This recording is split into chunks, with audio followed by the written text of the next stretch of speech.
Hello and welcome to the CUFI Weekly. I'm your host, Kasim Hafeez.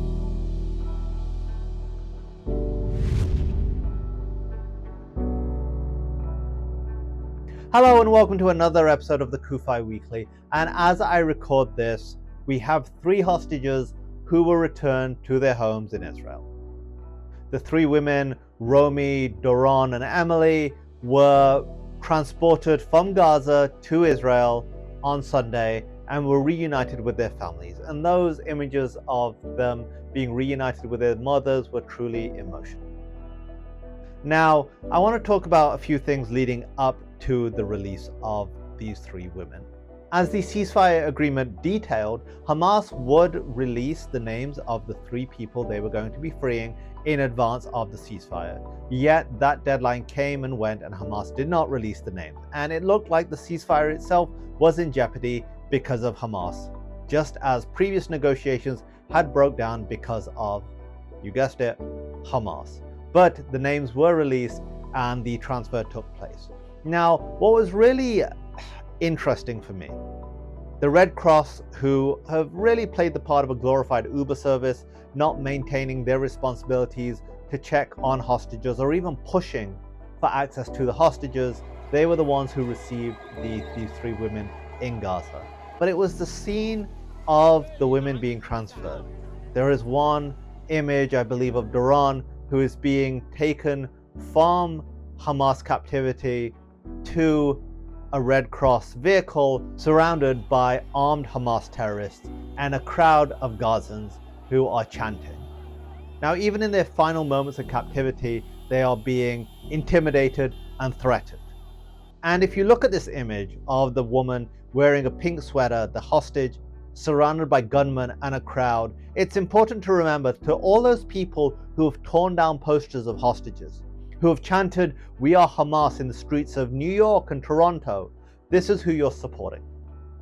The terrorists.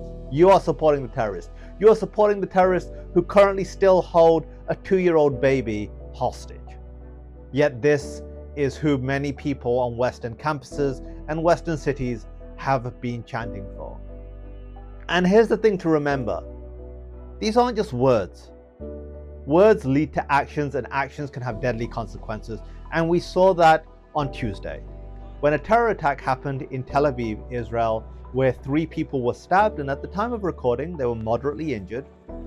And the attacker was a Moroccan origin green card holder to the United States. No doubt the propaganda that he has seen, heard, was further internalized into this rage, which led him to travel to Israel and commit an act of terror. The attacker was neutralized by an off-duty police officer. There can be no equivalence between terror and terrorism and those fighting against terror and terrorism. We have already seen people make statements such as, well, the hostage was treated better than any Palestinian prisoner is. A hostage and a prisoner are 2 very different things. Those being held in Israeli prisons are prisoners. They committed crimes, normally terrorism related, and that's why they were arrested. The hostages were taken from their homes on October 7th by armed terrorists who crossed an international border. There is no equivalence. Or are we going to start calling serial killers and murderers in American jails also hostages? Because you can't just change the narrative and change definitions based on what suits you and based on what your narrative is. And now this idea that the hostages were treated better by Hamas than Palestinian prisoners are in Israeli prisons. It's an absolute fallacy. Firstly, why are they being held hostage in the first place? If a murderer murders your family and then cleans up the blood in that house, are you going to thank him? No, because they shouldn't have been there in the first place, and they shouldn't be murdering anyone in the first place.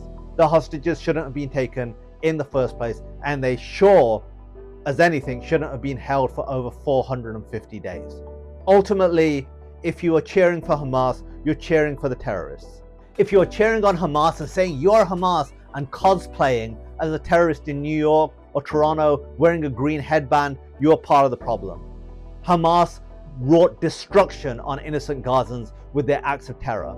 And even after the ceasefire was signed, rather than show any sort of remorse for their actions, rather than show any sympathy for Gazans who were displaced because of this war, or show any sort of remorse for what Gazans had to deal with, the people that they govern over and who they had a responsibility to, they showed none.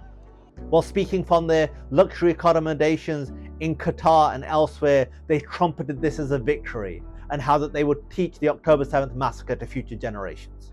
But yet, somehow, some way, there are people in America, in Canada, in Britain, who justify their actions and who support them.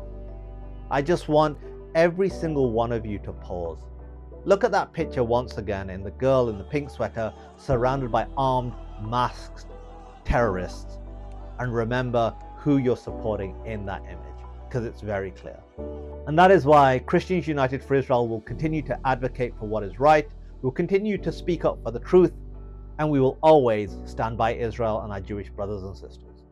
This is Kasim Hafeez for the CUFI Weekly. For Zion's sake, do not remain silent. Thanks for checking out this episode. Be sure to like and subscribe so you get a notification every time a new episode hits. And if you want to check out some of our previous episodes, and we've got some really good ones, click on one of the thumbnails and that will take you right there. And finally, if you want to know more about CUFI and the work we do, go to cufi.org to check out all the resources we have available free to you.